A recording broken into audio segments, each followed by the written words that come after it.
오늘은 수요 성경 공부 때 고 목사님께서 계속 시편을 해왔는데요. 오늘은 시편을 하지 않고 여호수아 전체 개론을 하려고 합니다. 여호수아서를 전체 한번 공부하려고 하는 이유는 우리가 다다음 주 정도부터 저희 교회가 매일매일 말씀 묵상하는 책이 바로 여호수아서이기 때문입니다. 그래서 우리가 이제 여호수아서를 함께 공부하고 묵상하는데 그럼 여호수아서 책은 도대체 무엇을 말하고 있는가에 대해서 우리가 전체를 한번 살펴볼 필요성이 있어서 오늘은 우리가 여호수아 개론이라는 제목으로 전체를 한번 보려고 합니다.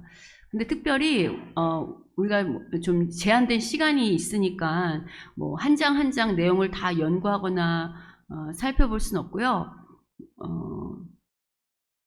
이 여호수아 책에 그 핵심 메시지가 있어요. 그래서 그 여호수아가 말하려고 하는 핵심 메시지를 중심으로 우리가 좀 여호수아를 살펴보겠습니다.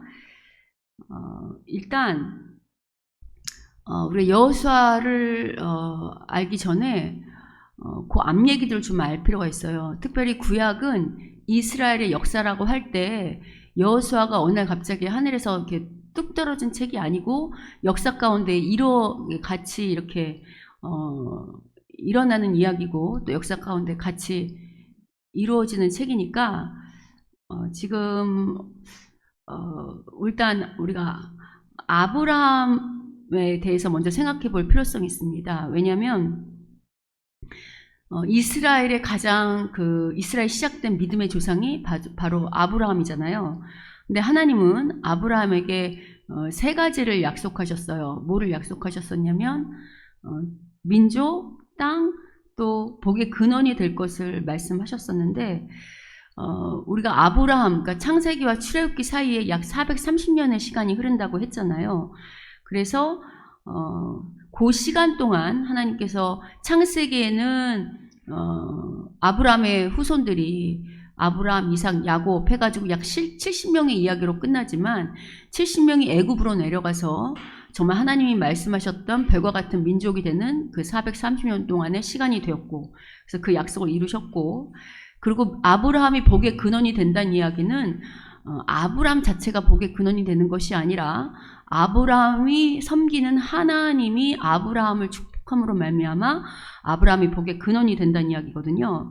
그래서 이제 하나님께서 그런 의미로 출애굽시킨, 그러니까 이스라엘을 출애굽시켜서 법을 주시잖아요. 하나님을 잘 믿으면 어떻게 복을 받은지, 어떻게 복의 근원이 되는지. 그래서 우리가 출애굽기 안에 보면 하나님께서 모세에게 십계명뿐만 아니라 법 주는 이야기. 그래서 출애굽기와 동시에 읽어야 되는 책이 레위기라 그랬던 거 기억하시죠?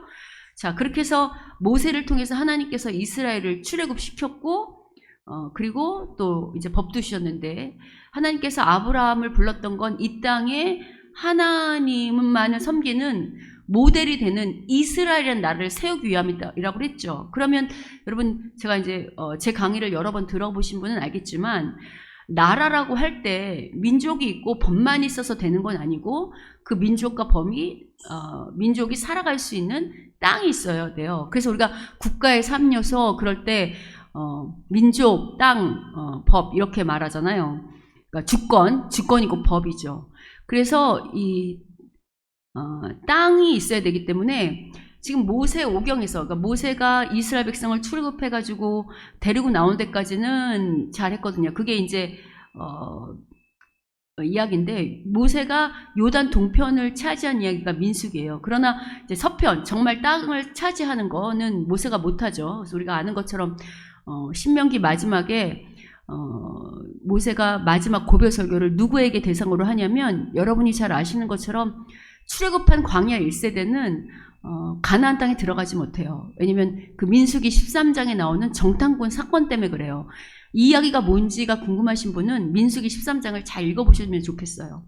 그래서 그 모세는 이제 광야 2세대, 왜냐면 하나님께서 1세대는 다 광야에 죽고 2세만 데리고 땅에 들어간다고 그랬거든요. 그래서 이제 광야 2세대를 데리고 모세가 요단 동편까지 나오는 이야기가 바로 민수기고, 그리고 이제 모세가 제가 곧 이 백성을 인도할 수 없다는 걸 알아요. 하나님께서 우리가 아는 것처럼 너는 가나안 땅에 들어가지 못한다. 여기서 정확히 말하면 여기서 말하는 가나안 땅은 요단 서편 땅을 말하는 거거든요. 들어갈 수 없다고 말했기 때문에 우리가 모세가 죽지 않고 느보산을 올라간 거 다 아시죠? 그러니까 자기가 더 이상 이 광야 2세대를 책임질 수 없기 때문에 얼마나 걱정이 많겠어요. 그래서 2세대를 놓고 모압 땅에 놓고 하나님만을 섬겨야 되는 이야기. 하나님이 어떻게, 왜냐하면 2세대는 출애굽을 경험하지 못했으니까 하나님이 어떻게 우리 민족을 선택했고 어떻게 출애굽을 시켰으며 어떻게 여기까지 인도하셨고 앞으로도 너희를 어떻게 인도하실지에 대한 그런 고별설교를 하는 책이 바로 신명기라고 그랬어요. 그리고 이제 그 다음에 등장한 책이 뭐냐? 바로 여호수아예요. 여호수아는 제목 그대로 여호수아가 누구냐면 모세의 시종이었던 여호수아. 이제 모세 다음에 차기 리더가 되는 거죠. 그래서 이제 여호수아를 중심으로 땅을 차지하는 이야기가 바로 여호수아예요. 그럼 우리가 이제 여호수아를 어떤 관점으로 볼 거냐라고 할 때 우리가 잠깐 PPT를 보면 일단 여호수아의 그 두 가지 큰 주제가 있어요. 아까 말한 것처럼 여호수아가 땅을 차지하는 이야기라고 했잖아요. 그래서 가나안 정복, 그러니까 가나안 땅 차지하는 얘기랑 그 다음에 두 번째가 뭐냐면 바로 그 땅을 차지한 것으로 끝나는 게 아니라 땅을 분배하는 이야기를 하고 있습니다. 그래서 여호수아의 가장 큰 두 가지 주제는 바로 가나안 정복과 땅 분배예요. 그런데 이 가나안 정복과 땅 분배로만 주제가 있는 것이 아니고 여기서 우리가 이 여호수아를 통과하는 아주 커다란 핵심 관점이 있어요. 그게 뭐냐면 바로 여호수아를 통과하는 가장 큰 관점은 성전이라는 거예요. 여기서 말하는 성전은 우리가 예배드리는 거룩한 하나님 계시는 전 이런 걸 말하는 게 아니고 제가 지금 PPT를 보시면 알겠지만 거룩할 성, 전투전 해서 거룩한 싸움을 말하는 거예요. 그러니까 여호수아의 전체 핵심 여호수아를 관통하는 저의 핵심 주제가 뭐냐면 성전이라는 거예요. 뭐라고요? 성전, 거룩한 전투. 그러니까 이 관점으로 가나안 땅을 정복하거나 땅을 분배하는 이야기를 우리가 봐야 돼요. 우리 지금 여호수아 전체 개론하고 있습니다. 왜냐하면 지금 이 여호수아가 가나안 땅, 가나안 족속하고 싸우는 이야기를 했잖아요. 싸워서 땅을 정복하는 이야기. 근데 이제 우리가 보통 전쟁, 그러면 세상은, 타락한 세상은 전쟁을 어떻게 생각하고 이해하냐면 무기라든가 아니면 군사의 능력이라든가 힘이라든가 어떤 그런 걸로 싸워서 이기는 거로 생각하잖아요, 전쟁이. 그런데 지금 여호수아는 우리에게 뭘 말하고 있냐면 하나님의 자녀들, 특별히 이제 하나님을 믿는 사람들의 싸움은 이 세상에 타락한 이 세상의 싸움과 다르다는 거예요. 우리의 전쟁은 보이는 어떤 힘이나 무기나 보이는 사람과의 전쟁이 아니고 누구 앞에서의 싸움이냐면 바로 하나님 앞에서의 싸움이라고 여호수아가 끊임없이 우리에게 말하고 있어요. 왜냐하면 가나안 땅을 정복해서 승리하는 이스라엘의 모습이 어떤 무기나 자기들의 힘으로 승리하는 것이 아니라 하나님의 말씀 앞에서 하나님께서 명령하시는 것에 어떻게 순종하느냐 불순종하느냐에 따라서 이 싸움이 승리하느냐 아니면 패배하느냐로 달라지고 있거든요. 그래서 여러분이 딱 머릿속에 장착해야 되는 게 뭐냐면 여호수아의 전체 관통하는 관점 그리고 핵심 사상은 뭐냐? 바로 거룩한 싸움이다. 하나님 앞에 싸움이라는 걸 놓치면 안 돼요. 특별히 여러분 우리가 이제 이 성경에 보면 특별히 이스라엘 백성이 강을 건너는 그러니까 바다와 물을 지나는 아주 커다란 물을 지나는 사건 두 가지가 있어요. 그 중에 하나는 뭐냐면 출애굽할 때 나왔던 게 어디냐면 바로 홍해 건너는 사건 아시죠? 홍해 건너는 사건.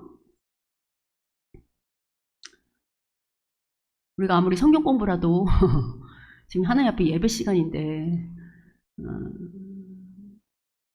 하나님 앞에 좀 거룩한 예배자의 태도를 좀 가졌으면 좋겠어요.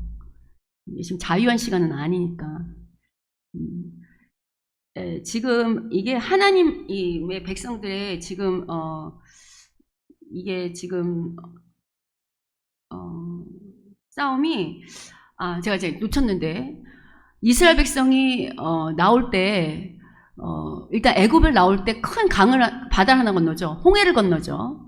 그리고 여호수아에 보면 또 하나 건너는 사건이 나와요. 강을 건너는 사건이. 그게 어디냐, 바로 요단강이죠. 이렇게 물을 건너는 사건이 두 개가 있는데, 이걸 이제 어떻게 우리가 이해할 수 있냐면, 우리가 출애굽할 때 홍해를 건넌 사건은 여러분이 잘 떠올려 보시면 알겠지만, 이스라엘 백성이 홍해를 건널 때 어떤 요력이나 뭘 했나요? 아니면 그냥 하나님이 그냥 하나님의 전적인 주권으로 홍해가 갈라졌나요?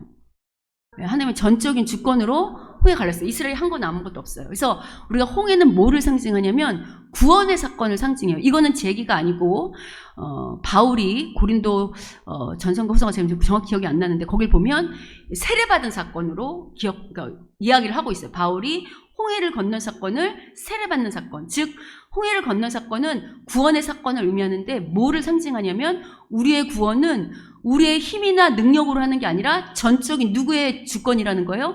하나님의 주권이며 하나님의 능력으로 말하는 게 바로 홍해 사건이에요. 그런데 이렇게 홍해를 건넌 사건 다음에 인사님 색상 이만큼 빼고 이만큼 오셔도 돼요. 그래도 안 걸리지? 좀 나와서 이렇게 해도 걸려? 그리고 나오는 사건이 뭐냐면, 앞으로 오세요. 그러면 앞으로. 괜찮아요. 여기 앞으로 오세요. 그리고 나오는 사건이 뭐냐면 요단강을, 여호수아에 나오는 또 물 건넌 사건이 바로 요단강을 건너는 사건이에요. 근데 여러분이 아시는 것처럼 제가 오늘 뭐 내용 연구를 다 할 수는 없고 개론이라고 했으니까 여호수아, 요단강을 건널 때는 저절로 요단강물이 갈라지나요? 아니면 어떻게 해서 갈라지죠? 먼저 법궤를 맨 제사장들이 요단강의 발을 디뎠을 때 요단강이 갈라져요. 그러니까 이건 뭘 말하냐면, 그러니까 저절로 갈라지는 게 아니라, 우리가 나중에 이 여호수아 요단 건넌 사건을 좀 자세히 얘기할 때가 있으면 말하겠지만, 당시 요단강을 건널 때 그 요단강이 잔잔한 강이 아니에요. 그때 시기 자체가, 요새 여러분 장마 져가지고 막 물이 범람하는 거 많이 보셨죠? 그 당시가 장마철이기 때문에 우기예요. 이스라엘은 우기와 건기가 아주 뚜렷하거든요. 우기라 그 수심이 3m 이상이 되고 물살의 시속이 거의 20km 이상이에요. 그러면 발 디디면 자칫하면 어떻게 되냐면, 여러분 우리 봤죠? 쓸러 내려가는 거. 그런 걸 감수하고 말씀에 순종해서 발을 내디뎌야 되는 거예요. 그러니까 두려움을 떨치고 말씀에 순종했을 때 요단강이 갈라지거든요. 그래서 여호수아는 아까 제가 땅을 정복하는 게 이게 단순히 전쟁 얘기가 아니라 하나님 앞에서의 거룩한 싸움을 이야기하는 거룩한 전투다라고 할 때 요단강을 건너는 사건도 똑같아요. 요단강을 자기가 두려움을 떨치고 말씀에 순종했을 때 요단이 건너셨던 것처럼, 이건 무슨 사건을 의미하냐면, 아까 홍해를 건넌 거는 구원의 사건을 의미한다면, 여러분 우리가 구원만 받으면 끝인가요? 아니면 구원 이후에 삶이 있나요? 구원 이후에 하나님 앞에서 영적 전쟁 삶이 있죠. 이거를 조금 어려운 말로 성화라고 말해요. 우리 성화란 말 들어보셨죠? 예수 그리스도의 장성한 분량까지 이르는 것, 이게 성화잖아요. 그러니까 이 요단강을 건넌 사건은 우리가 구원받은 이후의 삶이 있는데, 그 이후의 삶은, 구원은 전적인 하나님의 주권으로 우리가 아무것도 하지 않아도 하나님의 은혜였지만, 이 땅에서 그리스도인으로 살아가는 것은 누구의 의지가 함께 들어가야 된다는 거예요. 발을 내딛는 우리의 하나님의 능력뿐만 아니라 믿는 자로서 하나님 말씀에 순종, 불안하고 두렵지만 두려움을 떨쳐내고 발을 내딛는 우리의 자유의지가 함께 이렇게 신비하게 이루어져서 우리의 성화를 이룬다는 거예요. 그러니까 우리의 하나님 앞에서 우리의 어떤 자유의지가 같이 발동해서 성화를 이룬다. 이게 달라요. 그러니까 구원과 성화를 이루는 과정이 다르다고 지금 성경이 우리한테 가르치고 있어요. 그럼 성화는 어떻게 이루냐면, 아까 말한 것처럼 하나님 앞에서 우리가 거룩한 싸움을 해야 된다. 이걸 달리 말하면 영적인 전쟁이다, 이렇게 말하고 있거든요.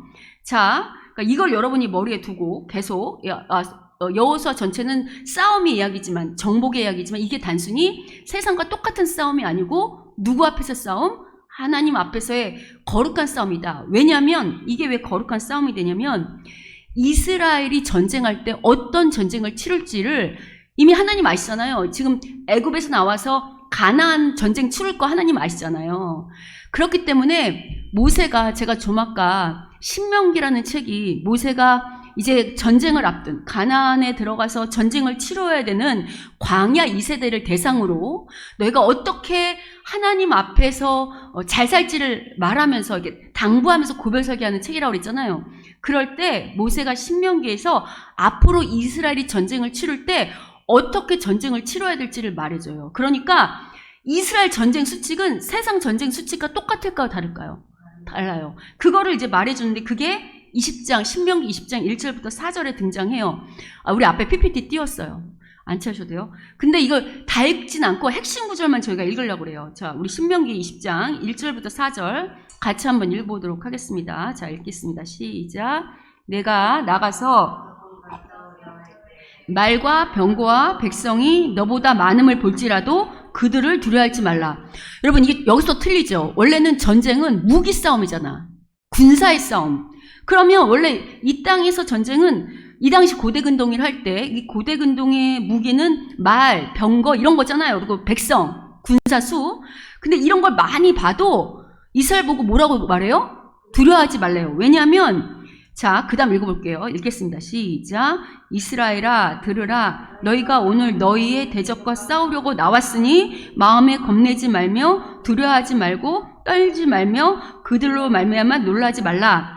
너희 하나님 여호와는 너희와 함께 행하시며 너희를 위하여 너희 적군과 싸우시고 구원하실 것이라 할 것이며. 그러니까 이스라엘 전쟁은 자기들의 싸움이 아니라 배후에 누가 대신 싸워주신다는 거예요. 하나님께서 이스라엘을 대신하여 싸워주시는 싸움이기 때문에 전쟁이 일어날 때 절대 보이는 어떤 눈에 보이는 것 때문에 두려워하지 말래요. 왜냐하면 이 싸움을 누가 치르실 거냐면 하나님이 치르실 거예요. 그러면 하나님은 무조건 이스라엘 편을 들어주시냐라고 할 때 그렇지 않음을 보여주는 게 이제 여호수아가 하는 얘기예요. 무조건 하나님이 그러면 이스라엘 배후에서 자신이 믿는 하나님의 자녀니까 무조건 대신하여 싸워주실 거냐? 하나님 무조건 우리가 싸워주실까요? 여러분 생각에는 지금 하나님이 걱정하지 마라. 내가 배후에서 대신 싸워주신다라고 할 때 무조건 싸워주실 것 같아요? 아니면 조건이 있을 것 같아요? 그럼 어떤 조건이 있는지가 여호수아가 잘 말해요. 제가 여호수아 얘기할 때 일단 1장을 보시면 다 볼 수는 없으니까 1장에 특별히 앞에 6절부터 9절을 보시면 1장은 이제 리더십이 바뀌어서 모세가 떠나가고 모세의 종인 여호수아가 앞에 섰어요. 여러분 물론 여호수아는 모세의 늘 오른팔과 같은 자였기 때문에 모세 옆에서 많은 리더십을 봤을 거예요. 그럼에도 불구하고 새로 이 광야 이스라엘 많은 백성을 이끌고 특별히 여호수아 이제 뭐 해야 되냐면 가나안 땅을 정복한다는 건 못 치러야 된다는 거예요. 뭐 해야 된다는 거야. 여러분 두렵겠어요? 안 두렵겠어요? 여러분 한 가정의 가장이 돼서 한 가족을 먹여 살리고 책임지는 거 쉬워요? 어려워요? 부인이 되어서 아이들을 잘 키워내는 거 쉬워요? 어려워요? 쉽지 않아요. 한 가정의 리더가 되는 것만도 쉽지 않은데 한 나라의 리더가 돼서 많은 백성의 리더가 돼서 또 이스라엘 백성은 어쨌든 광야에서만 있었던 사람들인데 그 사람들이 뭐 전쟁 많이 안 치러봤잖아요. 어떤 군사훈련도 많이 받지 않았는데도 불구하고 이제 가나안 족속은 되게 유명한 족속들이 많거든요. 거기 유명한 거대한 성을 가진 사람들도 많고 그들과 전쟁을 치러야 된다고 할 때 얼마나 두렵겠어요. 그런데 이럴 때 하나님이 나타나서 뭐라고 말씀하시냐면 1장에 제일 많이 등장하는 말이 두려워하지 말아라. 강하고 담대해라. 그게 1장 6절부터 9절의 말씀이에요. 하나님 뭐라고 말씀하시냐면 강하고 담대하라 하면서 너는 내가 그들의 조상에게 맹세하여 그들의 주리한 땅을 이 백성이 차지하게 해라. 뭘 말씀하시냐면 제가 서두에 하나님께서 아브라함하고 약속하셨던 세 가지 말씀드렸죠. 민족, 또 법, 하나님이 복의 근원되는 거, 그리고 땅. 그러니까 지금 뭘 깨우치냐면 나는 약속을 지키는 하나님이다. 내가 이미 너희 조상인 아브라함에게 땅을 주겠다고 약속했으니까 이 가나안 땅은 내가 너희 조상에게 주겠다고 약속했던 땅이다. 오늘 그 일을 너를 통해서 이룰 거다. 그러니까 너의 싸움이 아니다. 아까 우리 신명기처럼 네 싸움이 아니고 내가 하는 싸움이다. 그러니까 너는 두려워할 것 없다. 그럼 이 전쟁에서 이기는 비결은 뭐냐라고 할 때 7절은 같이 한번 읽어보겠습니다. 읽겠습니다. 시작. 오직 강하고 극히 담대하여 나의 종 모세가 내게 명령한 그 율법, 이건 뭐냐면 하나의 말씀을 말해요. 단순히 레위기나 이런 법만을 말하는 게 아니라 모세를 통하여 모세가 대언했던 하나님의 모든 말씀, 이걸 어려운 말로 토라라고 말해요. 율법을. 그 말씀을 다 지켜 행하고, 그 다음 우로 읽겠습니다. 시작. 우로나 자로나 치우치지 말라. 그리하면 어디로 가든지 형통하리니. 8절도 읽겠습니다. 이 율법책을 내 입에서 떠나지 말게 하며 주야로 그것을 묵상하여 그 안에 기록된 대로 어떡하래요? 다 지켜 행하라. 그리하면 내 길이 평탄하게 될 것이며 내가 형통하리라. 여기가 어떻게 하나님이 대신하여 싸워서 이기는지, 전쟁의 하나님 배후에서 승리하시는 하나님이 되는지, 어떻게 하나님이 이스라엘 편이 되어서 싸우는 하나님이 된지를 정확히 말해요. 조건이 뭐예요? 누구 앞에 순종하면 돼요? 하나님 말씀을 다 지켜서 그것을 묵상하고 그 말씀이 의미하는 바가 무엇인지 깨닫고 그 말씀을 다 지켜 행하면 이 세상에 아무리 거대한 군사, 거대한 힘이 소용돌이 친다 할지라도 누가 대신 싸워주신다는 거예요. 그러니까 이제 이스라엘 백성의 싸움은 세상의 어떤 보이는 힘과 군대와의 싸움이 아니라 누구 앞에서 싸움일까요? 하나님 앞에서. 하나님 앞에서 순종하면 하나님이 대신 나가서 싸워서 승리를 안겨주시고, 만약에 불순종하면 어떻게 되는지가 이제 여호수아뿐만 아니라 사사기를 통해서 이스라엘 역사에 전반에 걸쳐서 나타나게 되는 거예요. 그러니까 하나님께서 다시 9절에 이게 내가 명령한 거다. 그러니까 너는 전쟁에 신경 쓰지 말고 가나안 족속이 얼마나 크냐 많냐, 그들이 얼마나 많은 병거와 말을 갖고 있느냐, 그들의 군대가 얼마나 많냐, 이런 데 신경 쓰지 말고 먼저 너는 너 자신을 거룩하게 해서, 그래서 거룩이라는 건 단순히 종교적 용어가 아니라 하나님 말씀을 무장해서 말씀에 순종할 뿐만 아니라 이 백성도 어떻게 하게 만들어야 되겠어요? 하나님 말씀에 순종하게 만들어야 이 가나안을 정복하는 이 전쟁에서 승리할 수 있다고 말하는 거예요. 그래서 제가 처음 시작할 때 여호수아를 관통하는 커다란 핵심 키워드는 성전이다. 하나님 앞에서의 거룩한 싸움, 그게 승리의 비결이다 라고 여호수아가 우리에게 계속 던져주고 있다고 말했어요. 자, 그래서 제가 오늘 지금 개론이니까 뭐 1장 2장은 다 할 수 없고 전쟁사를 이야기를 중심으로 하다 보면 드디어 이제 2장의 여리고, 그러니까 이 요단강 서편 이 중에서 가장 강한 성이 여리고 성이거든요. 그래서 여리고 성을 무너뜨리기 위해서 이제 2장에 보면 정탐꾼 보내는 이야기부터 시작해서 쭉 등장해요. 그리고 드디어 6장에 여러분이 너무나도 잘 아는 여리고 전투 이야기가 나와요. 우리는 어릴 때부터 성경 말씀을 너무 많이 들어서 그냥 여리고 전투 그러면 여리고에서 말씀에 순종해서 우리 도는 거 아시죠? 하루에 한 바퀴씩 해가지고 도는 거 그냥 승리했나 보다 이렇게 생각하지만, 제가 여러분한테 성경을 잘 이해하기 위해서는 성경을 살려야 될 뿐만 아니라 성경이 처해있던 역사적 배경을 아는 게 되게 중요하다 그랬죠. 근데 이제 고고학자들이 이제 이게 되게 고대근동의 이야기니까 상당히 오래전의 이야기잖아요. 고고학자들이 지금도 이렇게 발굴 작업을 하면서 여리고 터 뭐 이런 데서 이렇게 하다 보면 제가 오늘 이제 사진은 못 갖고 왔는데 여리고 성곽하고 비슷한 그런 것들을 발견하다 보면 또 실제로 여러 학자들도 여리고 성은 난공불락의 아주 커다란 성일 뿐만 아니라 요새와도 같았대요. 왜냐하면 보통 우리가 그러면 성은 이렇게 사다리꼴 모양으로 생겼잖아요. 그죠? 그럼 이래서 우리가 왜 영화 같은 데 보면 성에서 성 쳐들어갈 때 막 이렇게 사다리 놓고 막 이렇게, 왜냐면 이렇게 사다리꼴 모양이니까 여기 비스듬히 이렇게 기대놓고 올라가잖아요. 근데 이제 여리고 성은 모양 자체가 이렇게 역삼각형 모양이에요. 그러니까 사다리를 놓고 올라갈 수 없는. 그렇다고 하더라고요. 그러니까 역삼각형 모양으로 성을 둘러쌀 만큼이라면 그 안에 토지가 얼마나 넓겠어요. 그리고 성을 쌀 때 보통은 이렇게 성벽을 하나만 싸잖아요. 근데 여기는 성벽 자체만의 두께만 해도 1m야. 성벽 두께만. 근데 이런 성벽을 하나만 싼 게 아니라 이런 1m를 또, 그러니까 이런 성벽을 이렇게 쌀 때 성곽을 싼다 그럴 때 이런 두께 있는 곽을 저 끝에 또 싸서 이 성을 쌓는 이 넓이가, 성곽의 넓이가 4차선 왕복도로 알죠? 되게 넓죠? 그만큼, 그러니까 그 당시 말이 양쪽에 달릴 수 있을 만큼의 넓이로 성곽을 쌓았다는 거예요. 그러니까 외부에서 전쟁을 들어와서 침투하고 침략해서 이 성을 무너뜨리기가 결코 만만치 않은 성이었어. 그런데 지금 하나님은 가장 먼저 지금 보통 우리가 전쟁할 때 센 놈을 이렇게 먼저 딱 쳐야 여러분, 하나님은 전략가세요.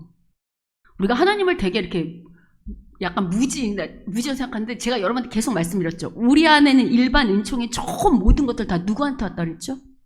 그래요. 그러니까 오늘날의 이 문명이 발달할 수 있는 지혜, 전투의 전략, 이거 다 하나님에서 좋은 건데 나온 것처럼 하나님이 얼마나 전쟁의 전략가시겠어요. 전쟁의 신인데. 그렇기 때문에 전쟁할 때 우리가 여러분 왜 싸움을 걸 때도 대장, 가장 강한 사람을 먼저 딱 하면 이쪽에 승기를 잡는 거잖아요. 그러니까 가장 먼저 여리고성 전투가 등장하는 것은 가나안 땅에서 가장 난공불락, 가장 힘이 세다고 느낀 가장 큰 힘을 갖고 있던 성이 어디냐면 바로 여리고 성이었기 때문이에요. 그래서 거기를 대상으로 하는데 이스라엘 입장에서 얼마나 두렵고 떨리겠어. 아까 제가 그렇게 말한. 그런데 여러분이 잘 아는 것처럼 이 여리고를 무너뜨리는데 이 난공불락의 요새인 여리고성이 어떻게 무너지냐면 전쟁으로 무너지나요? 그렇지 않아요. 하나님이 너무 신박한 이야기를 하시는데 어떻게 하냐면 매일 한 바퀴씩 돌아라.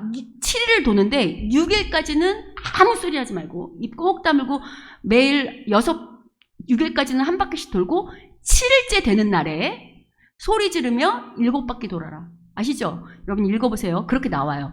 그럼 이런 아이디어를 여호수아가 분명히 말했을 거 아니에요. 여호수아가 리더니까. 그럼 우리는 그냥 너무 당연히 여기지만 여러분이 만약에 백성으로 생각할 때 오늘 우리가 진짜 전쟁 치러야 돼. 제가 여기 대장이야. 오늘 이제 그러면 지금 군대를 정렬하고 무기를 갖추고 병거를 갖고 저기를 침략해도 모자랄 판인데 제가 여러분한테 입 꼭 다물고 하루에 한 바퀴씩 돌으라고 하면 여러분 마음속으로 어떤 생각 드시겠어요? 저것이 전쟁을 안 치러보고 이제 막 또 갓등극했잖아. 그러니까 뭘 몰라도 한참 모르는가라는 생각하는 사람들이 분명히 있었을 거예요. 근데 이스라엘은 이미 하나님 말씀에 훈련되어 있어서 그런지 어쩐지 모르지만 광야 2세대가 이미 모세한테 신신당부를 들어서 어쩐지는 모르겠지만 이 말씀에 순종해요. 그러면 이런 아이디어는 어디서 받았는가라고 할 때 5장에 보면 제가 지금 6장이 여리고 전투라고 했죠. 여러분 나중에 집에 가서 성경을 보시면 5장 13절 이후에 군대장관, 하나님의 여호와의 군대장관이 여호수아를 찾아와요. 그러니까 그럴 때 하나님이 미리 여러분 우리도 어떤 문제 앞에 섰을 때 기도하면 하나님이 감동도 주시고 지혜도 주시고 뭐 이러잖아요. 분명히 그때 이 전투를 어떻게 해야 될지를 말씀하셨지 않았을까라고 추정합니다. 그리고 여호수아는 들은 그대로 여호수아도 들었을 때 얼마나 황당했겠어요. 그러나 하나님이 하신 일이 무엇인지 알기 위해서 하나님을 믿고 그대로 순종했죠. 여러분 이 여리고성의 전투는 아까 제가 처음에 여호수아를 흐르는 핵심 관통이 거룩한 전투다. 이스라엘 전쟁은 보이는 세상과의 싸움이 아니고 하나님과 앞에서의 순종의 싸움이다. 그 이야기를 끊임없이 하고 있다 그랬죠. 그걸 정확히 말해주는 게 바로 여리고 전투예요. 여리고 전투는 세상의 상식으로는 도저히 무너질 수 없잖아. 생각해봐요. 말없이 돌아서 무너지는 게 말이 돼? 아까 그렇게 든든한 요새의 성곽이? 근데 하나님께 순종할 때 무너진다는 것을 하나님은 이스라엘 백성에게 어떻게 하냐면 첫 전쟁부터 확인시켜주는 거야. 그래 앞으로 계속 있을 가나안 전쟁 또 앞으로 살아가는 삶에 있어서 우리의 싸움은 보이는 세상과의 싸움이 아니라 누구 앞에서 싸움이에요? 하나님 앞에서 말씀에 순종할 때 승리할 수 있구나를 각인시켜야. 제가 계속 말씀하잖아요. 하나님은 이렇게 뜬구름 저 추상적인 개념의 하나님이 아니에요. 살아서 역사하시고 발딛고 있는 우리 현실 가운데 찾아오셔서 우리가 진짜 만지고 보고 느낄 수 있도록 역사하는 하나님이라고. 그러니까 지금 이스라엘이 그걸 경험할 수 있도록 하나님께서 지금 실제로 역사하시죠. 여러분 하나님의 능력을 경험하고 싶으세요? 왜 이런 얘기 많이 하잖아. 하나님은 쟤만 예뻐하는 것 같아. 하나님은 나한테 역사하지 않고 쟤만 축복하는 것 같아. 하나님은 나는 모른 척하고 저 가정만, 저 사람만, 저 사람들만 쓰시는 것 같아. 여러분 그 차이가 뭔 줄 아세요? 순종의 차이예요. 말씀에 순종할 때만 하나님의 승리의 역사를 쟁취할 수 있다고. 하나님을 경험할 수 있어요. 불순종할 때 하나님을 볼 수 없어요. 그러니까 하나님은 쟤만 이뻐하는 게 아니고 이뻐하는 저 사람은 왜 그 삶을 누리냐면 무슨 삶을 살기 때문이야? 순종의 삶을 살기 때문이에요. 이건 잠깐 여담인데 이제 여리고성 도는 것 때문에 이건 제가 이제 우리 성도들한테 언제 한번 여호수아 공부하면 꼭 얘기하고 싶었어요. 여리고성을 돌아서 성이 무너졌기 때문에 오늘날 뭘 하냐면 땅 밟기 하잖아. 땅 밟기. 많이 들어보셨죠? 그래서 어디 이렇게 가서 막 우리가 할 때 물론 여러분 우리가 하나님을 사랑하는 마음으로 하나님 해주십시오라는 마음으로 그것을 기도하면서 이렇게 조용히 이렇게 하나님 도와주 이런 마음은 상관없어요. 근데 여러분 이 여리고성이 무너진 것처럼 다른 왼수도 무너질 거라는 이렇게 문자 그대로 갖고 오는 거는 반대. 이건 여기서 여리고 이 전투에서 이 성이 무너진 건 땅을 돌아서 무너진 거예요. 그러니까 땅발길에서 무너진 거야? 아니면 순종에서 무너진 거예요? 여기서 말하는 핵심은 성을 돌았다. 땅밟기가 핵심이 아니야. 여기서 우리한테 말하고 싶은 핵심은 말씀대로 어떻게 되는 거예요? 순종했다는 거야. 그러니까 여러분이 어떤 것들을 어떤 사람 또 어떤 것들을 놓고 기도할 때 그 사람들이 정말 하나님 앞에 돌아왔으면 좋겠다 생각할 때 가서 땅밟기를 할 게 먼저가 아니고 뭐를 먼저 해야 돼? 삶에서 순종할 때 거기가 무너지는 거지 우리가 삶은 엉망진창이면서 땅밖에 한다고 되는 게 아니에요. 그러니까 이게 잘못 이해하니까 일부 몰지각한 기독교인들이 절에 가가지고 땅밖에 하니 그럼 그거 되게 무식한 행위예요. 왜냐하면 이런 거예요. 여러분 우리가 하나님을 사랑할 때 하나님만 사랑해야 돼요? 아니면 하나님도 사랑해야 돼요? 그렇지. 우리가 남편이 내 아내만 사랑해야지. 내 아내도 사랑하고 저 여자도 사랑하면 안 되잖아. 그치? 그러니까 아내도 사랑하고 이 여자도 사랑하고 저 여자 이건 안 되지. 그러니까 아내만 사랑해야 되는 거지 우리가 하나님만 사랑해야 돼. 그건 맞아. 그러나 내가 이 아내만을 사랑하지만 그렇다고 다른 여자가 왔을 때 야 너는 절로 가고 발로 차고 그를 무시하고 인격식 모독하면 돼요? 안 돼요? 예의를 갖춰야지. 똑같아요.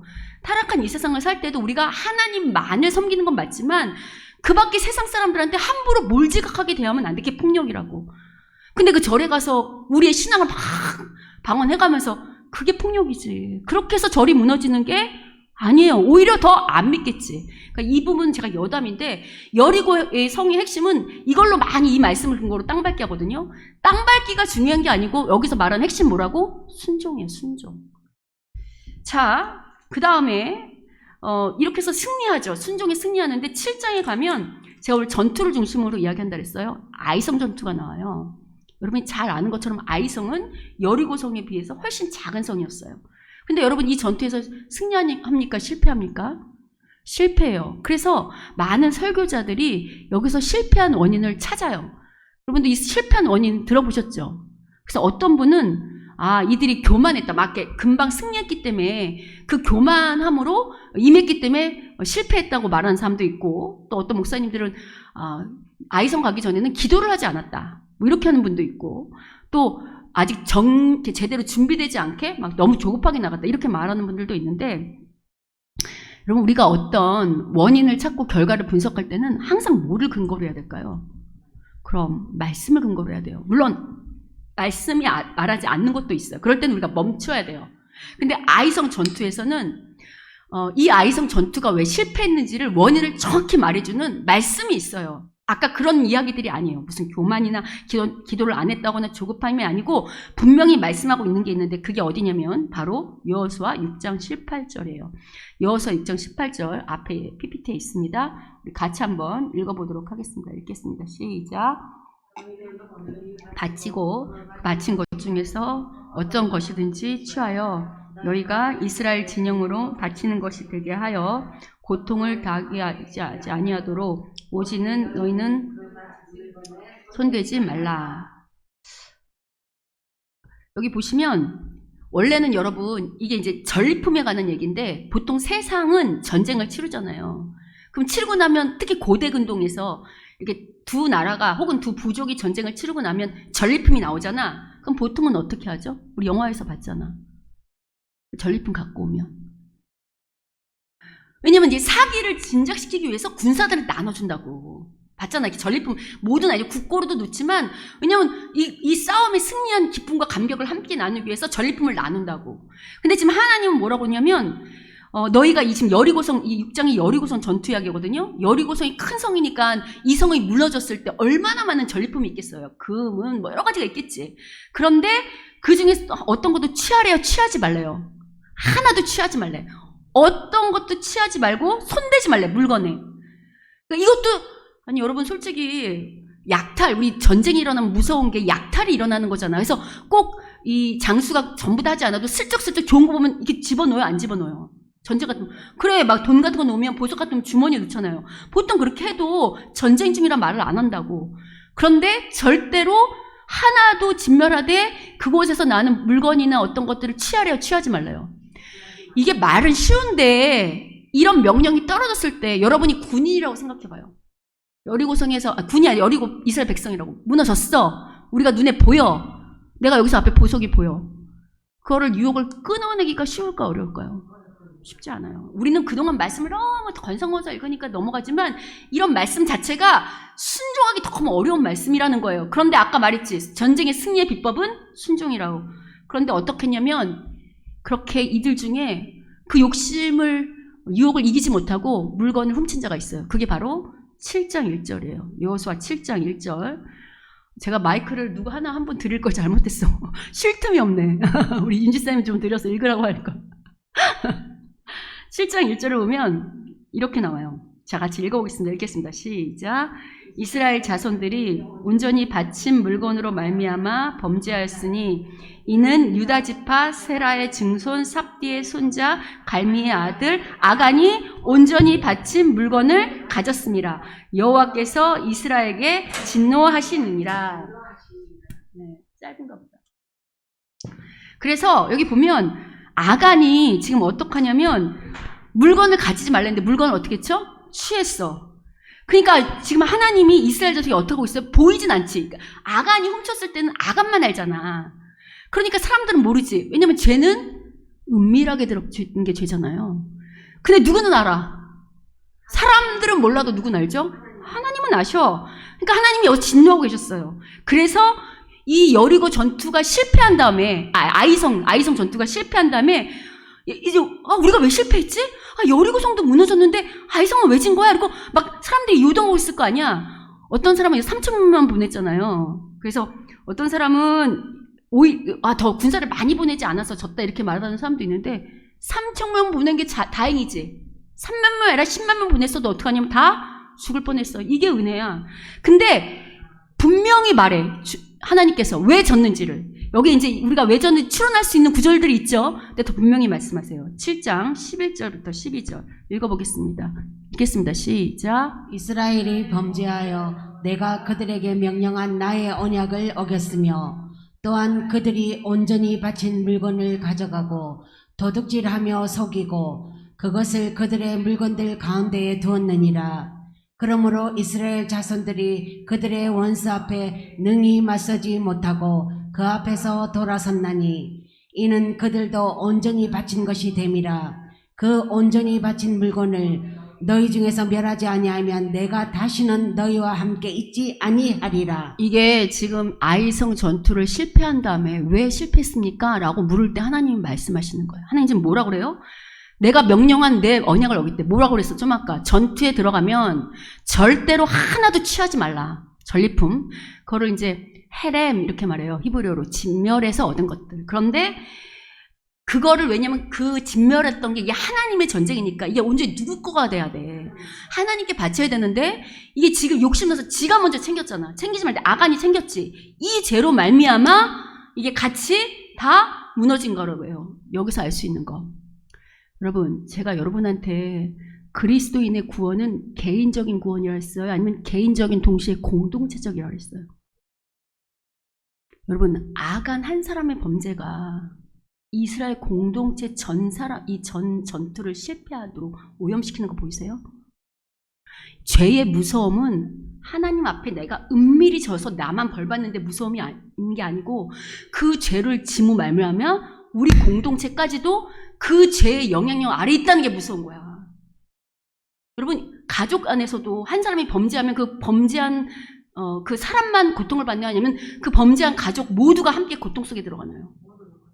교회도 똑같다는 거예요. 하나님 나라도 똑같고 교회도 똑같다는 거예요. 그래서 교회가 목사 한 사람만 잘해서 되는 게 아니라 구성원 한 사람 한 사람이 신실해야 되는 이유가 여기서 등장하는 거예요.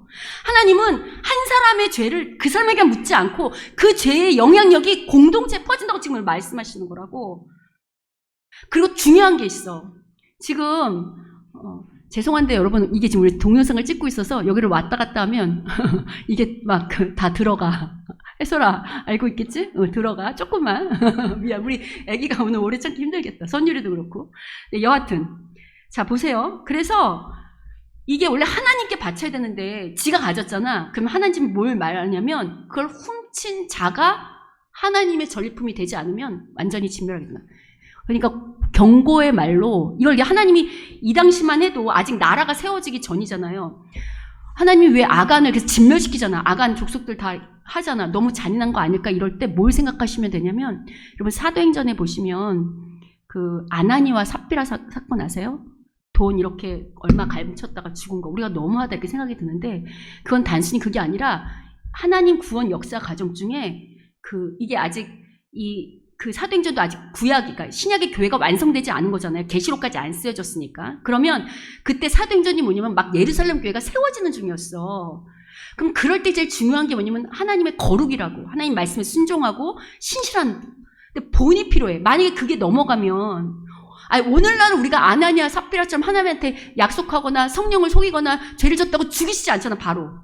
근데 그때는 왜 죽였는가라고 물을 때는 역사의 특수성이라는 거예요. 그 당시는 아직 이 성경이 완성되지 않았기 때문에, 교회가 아직 완성되지 않았던 당시에 교회가 세워지는 과정에 그들의 그 더러움이, 부정함이 교회를 망칠 수 있기 때문에 그 본을 보이신 거야. 왜냐면 그게 넘어가면 딴 사람도 다 그렇게 이렇게 해도 하나님의 아무 일도 없나 보다 하고서 교회가 부정하게 신실하지 못하게 될 거 아니에요. 그래서 그런 거 똑같이 아간도 똑같아.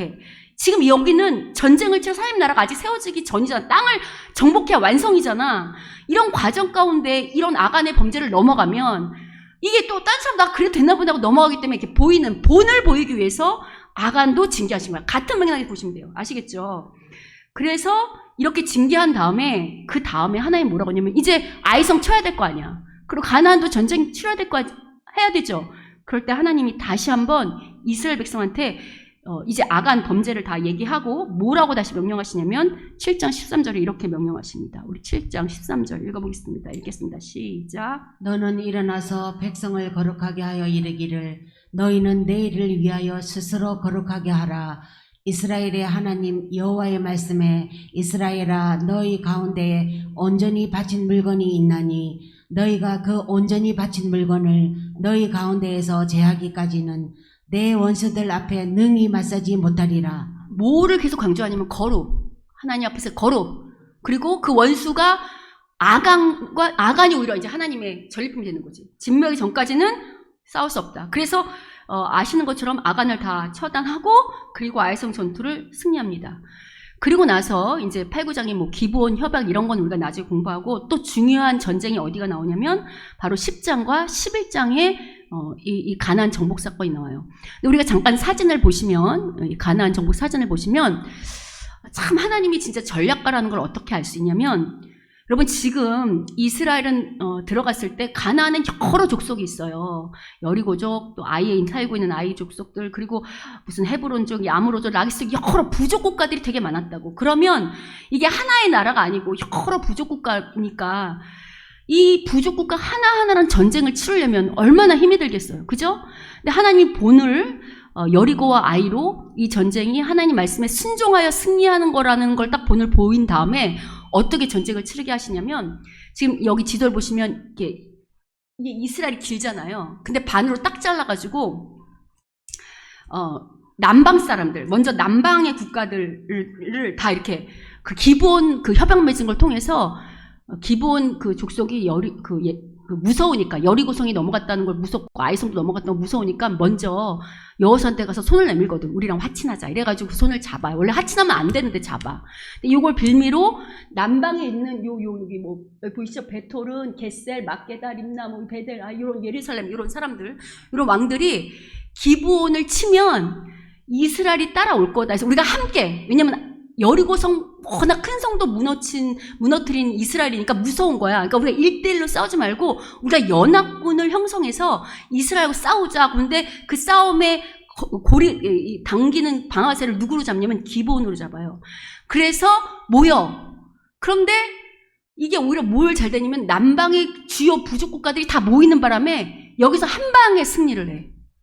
그러니까 많은 전투를 치르지 않고 10장을 보시면 남방 국가를 일시에 진멸시킨다고. 하나님께서.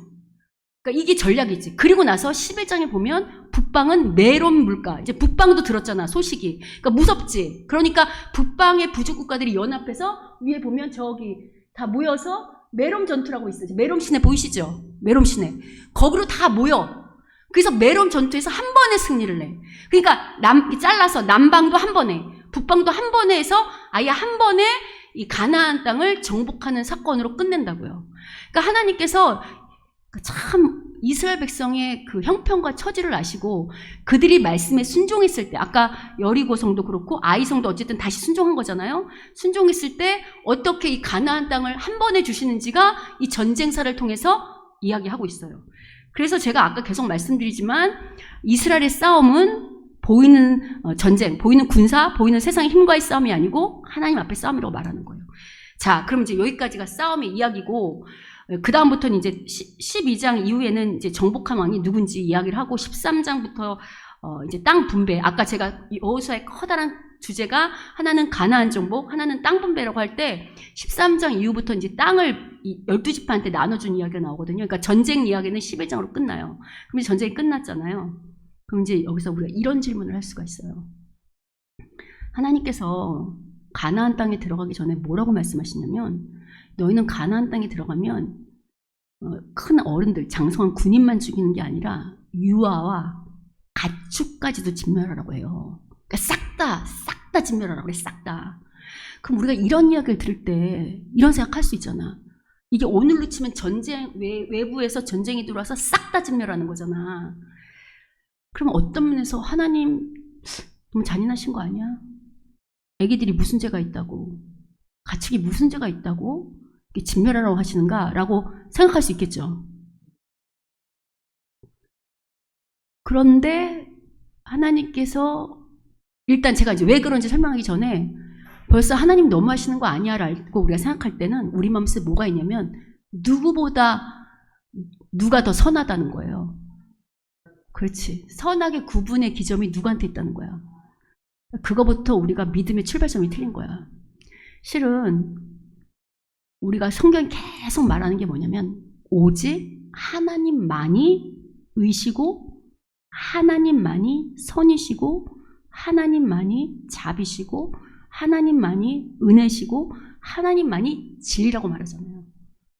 그러면 우리가 이제 제가 왜 그런지는 일단 설명해 드릴 거겠지만, 그렇다 않다 할지라도 우리의 믿음은 뭐냐면, 어디서부터 출발해야 되냐면, 하나님이 죽이라고 명령하실 때는 이유가 있겠구나, 거기에 하나님의 선한 뜻이 있겠구나부터 시작이야. 그러니까 그리스도인은, 제가 계속 말씀드리지만 우리의 삶의 도덕적 윤리적 모습은 세상과 다르다고 그랬잖아요. 세상은 도덕적 윤리적 기준이 어떤 우리 인간의 어떤 거지만, 우리의 기준은 도덕 윤리가 아니고 누가 기준이라 했어? 하나님이 기준이야. 하나님의 말씀이 기준이야. 하나님이 죽여라. 그러면 어떻게 해야 되죠? 죽이는 게 우리의 의학, 우리의 선이고 우리의 진리야. 하나님이 살려라. 그러면 아무리 죽일 거라도 살리는 게 우리의 의고 선이야. 이게 달라요, 차이가. 그러면 그럼에도 불구하고 하나님 잔인한 거 아니야를 하는 분들한테 하나님께서 왜 가나안 족속을 다 진멸하라고 했는지를 제가 이야기해 드릴게요. 당시 가나안 족속은, 제가 아까 이게 여호수아의 가나안 전쟁은 오늘로 치면 영적 전쟁을 말하는 거다, 우리의 성화를 말하는 거다. 여러분, 오늘 우리가 여기서 성화되는 거 보이는 사람과의 싸움이 아니라 다 보이지 않는 어둠의 세력들, 보이지 않는 하나님과의 싸움이라고 똑같잖아요. 그러니까 구약이 물론 실제의 역사지만 그것이 오늘 우리에게 상징하는 것은, 가나안이 상징하는 것은 보이지 않는 어둠의 세력, 죄와의 싸움이라고. 실제로 당시 가나안 족속은 우상 숭배가 아주 심했어요. 근데 여러분, 우상 숭배라고 할 때 우리는 무조건 다른 신을 떠올리지만, 실은 우상 숭배의 근원을 계속 따지고 들어가면 그게, 우상을 만든 게 누구라고 그랬죠? 나야, 나. 그러니까 우상을 숭배한다는 건, 나를 상징한다는 거는 좋은 나를 상징하는 게 아니라 나의 죄된, 내 죄가, 내 욕심이 만들어낸 게 우상이에요. 인간의 욕심, 내가 좀 더 편안하게, 나의 쾌락대로, 나의 만족대로, 내 기분대로 그렇게 살고 싶어서, 내가 원하는 대로 살고 싶어서 만든 게 우상이잖아요. 그래서 여러분, 우상을 섬기는 사람들의 삶은 그렇게 거룩하지 않아요. 실제로 또 여기, 왜냐면 자기 욕심을 따라서 우상한테 일시적으로 비는 거잖아. 삶하고 우상이 분리돼 있다고. 특별히 이 고대의 종교의 우상의 삶은 종교랑도 연결돼 있어요. 바알과 아세라는 되게 음란의 신이라고 그랬잖아. 제가 옛날에 보여드린 적 아시죠? 그게 남신, 여신, 이렇게 왜냐면 그때는 풍요와 다산이 다잖아. 오늘도 돈이 다잖아. 보이는 사람들한테는. 그러니까 바알과 아세라는 인간이 만든 신인데 풍요와 다산의 신이야. 그러니까 많이, 그다음 농사시대니까 많이 곡식이 풍요했고 또 자식이 재산이잖아. 그러니까 많이 낳았으면 좋겠는 거야. 그래서 그게 상징하는 게 풍요와 다산인데 바알은 비의 신이에요. 아세라는 여신이야. 그러면 이 남자와 여자가 함께 교합을 해야 애가 날 거 아니야. 그래서 고대 근동의 그 우상 숭배는 되게 문란해서 성적으로.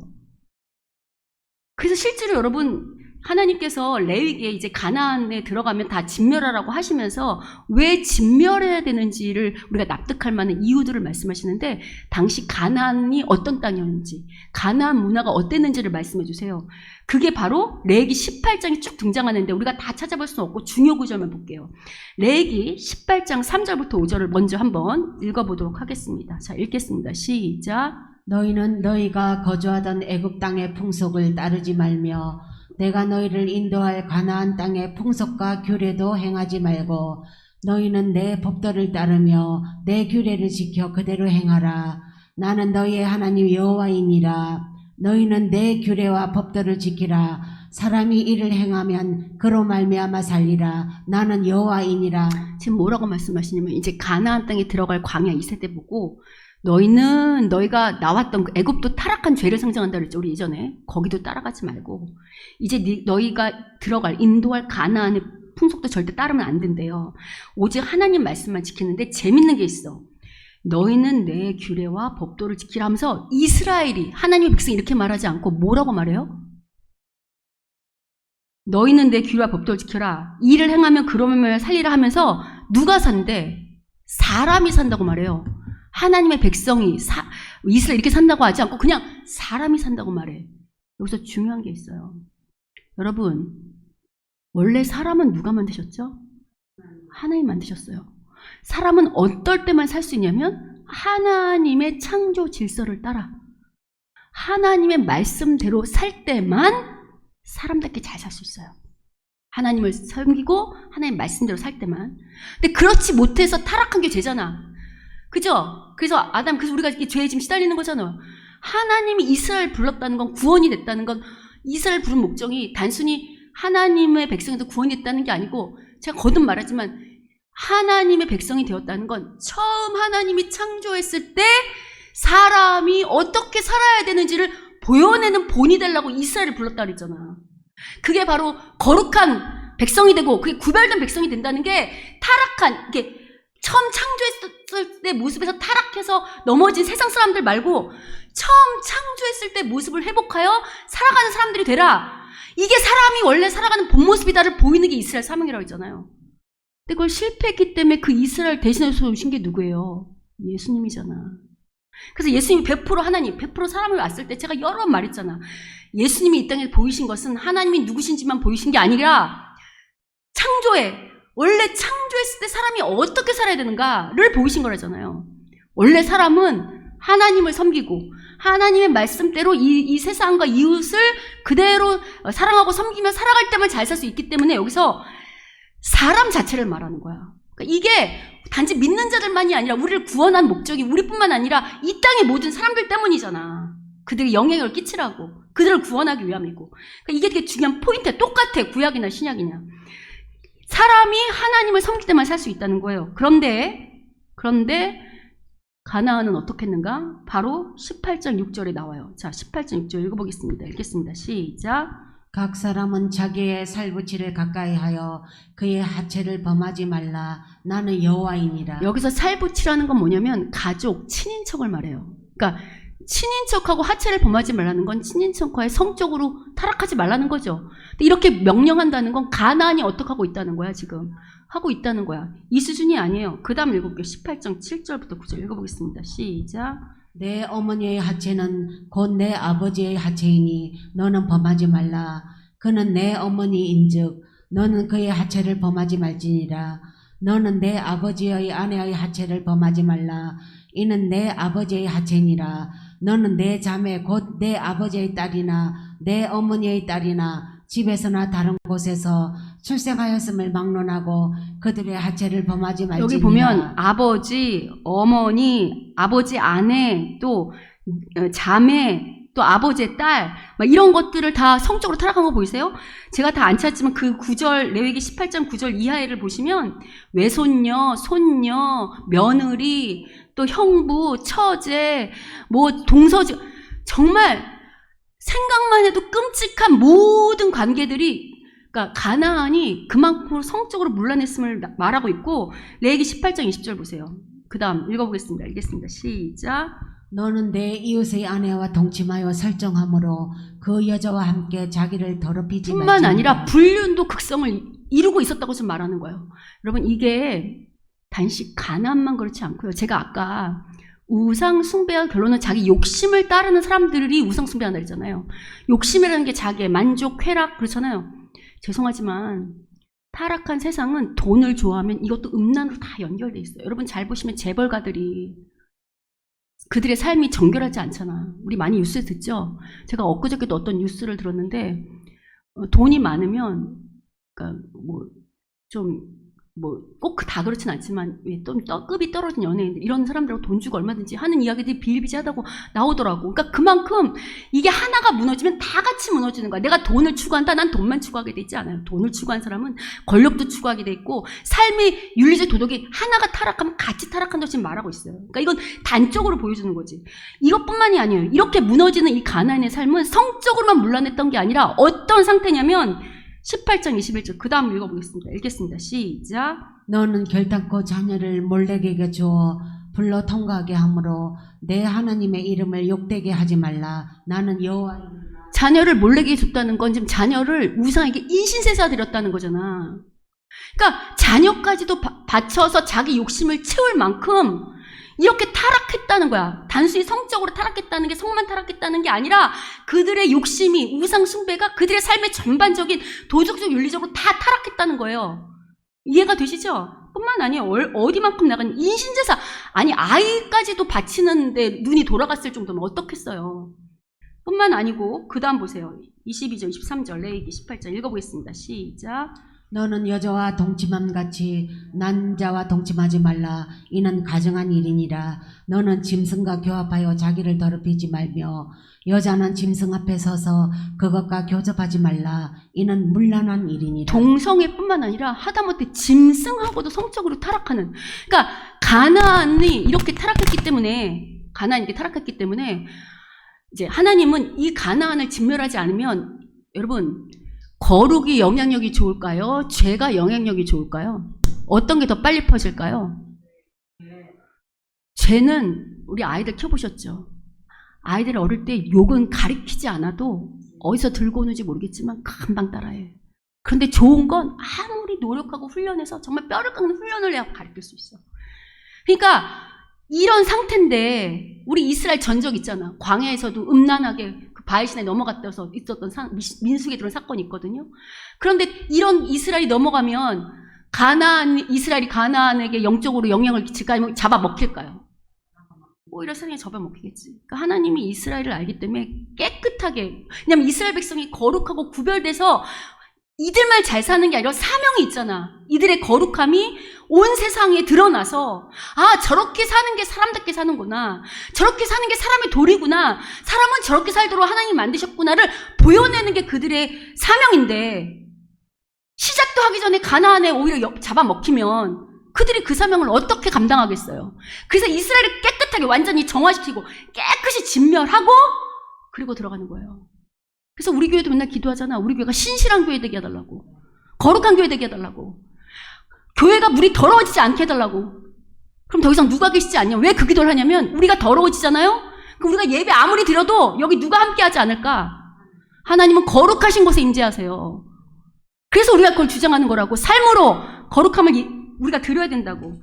이제 왜 하나님이 가나안을 다 진멸하라고 말씀한지 아시겠어요?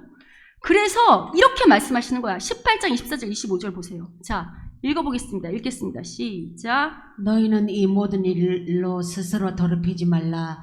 내가 너희 앞에서 쫓아내는 족속들이 이 모든 일로 말미암아 더러워졌고 그 땅도 더러워졌으므로 내가 그 악으로 말미암아 벌하고 그 땅도 스스로 그 주민을 더하여 내느니라. 이게 무슨 얘기냐면 지금 가나안 땅 얘기거든요. 이 땅이 이렇게 더러워졌다는 거야. 너희는 더럽히지 말고. 이 땅이 그 족속으로 말미암아 땅 자체에 문제가 있는 거예요? 아니면 땅에 사는 사람들이 문제인 거예요? 그렇지. 땅은 하나님이 창조하셨던 하나님 거예요. 원래 가나안이 차지하고 있어도 세상이 차지하고 있어도 원래 다 누구 거예요? 하나님 거. 원래 다 거룩한 하나님 거였는데 거기서 죄 있는 사람들이 그걸 차지했기 때문에 문제가 됐다고 말하는 거예요. 그래서 어떡하냐면 지금 땅이 주민을 토해낸다는 거지. 무슨 말이냐면 이스라엘이 하나님의 병기가 돼서 도구가 돼서 전쟁은 하나님이 하지만 이스라엘 통해서 그 더럽혀진 가나안 족속을 어떻게 하는 거예요? 몰아내시는 거예요. 이스라엘. 아까 그랬잖아. 여호수아의 전쟁 이야기는 거룩한 싸움이다. 하나님 앞에 거룩할 때 하나님이 전쟁의 신이 되어 그곳을 거룩하게 한다. 그래서 이스라엘 도구로 이 죄된 이 가나안의 족속을 다 물리치시는 거야. 그래서 땅을 정화시키시는 거야. 거룩하게. 이해가 되세요? 그래서 그 다음에 이 원리를 알기 때문에 그 다음에 뭐라고 말씀하시냐면 레기 18장 26절부터 28절 읽겠습니다. 시작. 그러므로 너희 곧 너희의 동족이나 혹은 너희 중에 거류하는 거류민이나 내 규례와 내 법들을 지키고 이런 가증한 일에 하나라도 행하지 말라. 너희 전에 있던 그 땅 주민이 이 모든 가증한 일을 행하였고 그 땅도 더러워졌느니라. 너희도 더럽히면 그 땅이 너희가 있기 전 주민을 토함같이 너희를 토할까 하노라. 이제 이스라엘한테 말하는 거야. 자 봐라. 얘네가 가나안이 더러웠기 때문에 너희를 도구로 내가 쓸어낸 거거든. 근데 너희한테 이게 땅이 이제 있다 말했지만 선물이거든. 하나님의 선물. 근데 이스라엘도 동일하다는 거예요.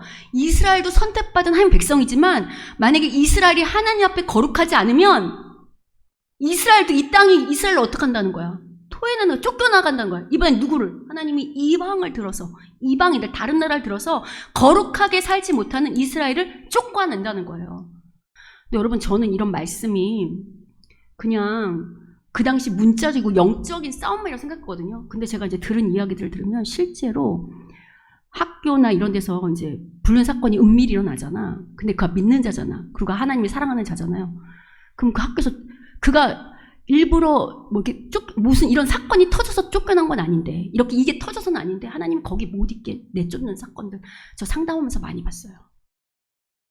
그러니까 내가 스스로 뭐 사표를 내든지 뭐 이렇게 환경을 만들어서 하든지 아니면 그러니까 이게 드러나진 않아. 그를 사랑하니까. 그런데 정말 그곳에 거룩해야 되는 곳에 거룩하게 있지 못하면 거길 떠날 수밖에 만드는 그런 상담 제가 들어봤어요. 제가 일일이 그걸 너무 세부적으로 말하면 그런데 그런 일들이 실제로 일어난다는 거 정말 많이 봤어요. 쫓겨나간다니까. 그래서 18장 19절 30절 보세요. 그 다음 읽겠습니다. 시작. 이 가증한 모든 일을 행하는 자는 그 백성 중에서 끊어지리라. 그러므로 너희는 내 명령을 지키고 너희가 들어가기 전에 행하던 가증한 풍속을 하나라도 따름으로 스스로 더럽히지 말라. 이는 너희의 하나님 여호와이니라. 뭐라고까지 말씀하시냐면 너희가 정말 구원받은 백성임에도 불구하고 이렇게 하나님 말씀대로 살지 않고 여기는 단순히 이게 종교적을 얘기하는 게 아니에요. 종교적은 기본이고 하나님을 사랑하고 섬기는 거 기본이고 여러분 10계명에 하나님과 나와의 관계만 있어요? 아니면 이 사회과 이 이웃의 사회의 삶의 관계도 있어요? 그러니까 뭘 말하냐면 하나님을 제대로 믿는 사람은 도덕적 윤리적으로도 하나님 보시기에 거룩할 수밖에 없다고 말하는 거야. 그게 반드시 같이 간다고 말하는 거야. 종교적인 행위가 아니라는 거야. 많은 그리스도인들이 이걸 놓쳐. 내가 교회에서 기도하고 있고 봉사하고 있고 예배 열심히 하고 있으니까 삶에 대해서 너무 세밀하지가 않아. 근데 같다고. 신약은 더 말해. 구약은 윤리와 그 신앙이 이렇게 종교가 이렇게 간다면 신약은 하나야. 하나. 하나님을 잘 섬기는 게 삶의 윤리적 도덕적 삶의 행실로 드러난다고 말한다고. 같이 간다고. 그래서 만약에 내가 구원받았다고 하는데도 네 삶이 가증하냐? 그럼 미안하지만 너는 구원받은 거 아닐 수도 있다 이렇게 말해요. 그래서 우리가 왜 지난번에 진지난지 우리 장 교수님 마실 때 실패했다고도 어떡하라 했어? 빨리 회개하고 거기서 넘어지지 말고 일어서라. 그게 백성된 도리다. 그게 그 말이야. 백성은 이 말을 들어. 그래서 회개하고 쓴다고. 근데 세상은 계속 간다고. 계속 이 삶을 지속한다고. 내가 죄에서 벗어나지 못하는 삶의 굴의 연속이라면 빨리 거기서 벗어날 수 있도록 해야 돼. 이게 지금 그 말이에요. 그래서 지금 계속해서 얘기하지만 우리의 싸움은 세상과의 싸움이 아니고 하나님과의 싸움이라는 거예요. 우리가 살아가다 보면 여러 환란이 있잖아. 어쨌든 남편 때문에, 언제는 아내 때문에, 언제는 자녀 때문에, 어제는 직장에서 만나는 동료들 때문에, 때로는 돈 때문에, 때로는 어떤 문제 때문에 여러 가지를 겪잖아요.